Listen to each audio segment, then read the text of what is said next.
Hawa walimu wa shule ya msingi hawa ni wazazi.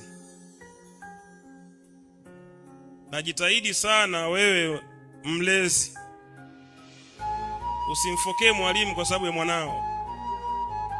Laana kubwa ambayo wanayo wazazi wa leo ni kuwafokea wazazi wenzao. Yule ni mzazi mwenzio Yule ni mzazi mwenzio wa kumlea nani? Mtoto wako. Usisahau hilo. 80% ya mwalimu na wewe anayekaa zaidi na mtoto nani? Ni mwalimu. Kwa mzazi wa kweli wa mwanao ni nani? Ni mwalimu.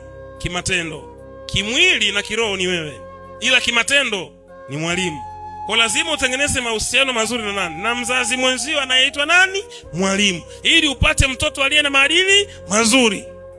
Sasa mwalimu anampiga mtoto wako, wewe unakwenda unamwambia unajua nilivyomtafuta nikamzaa.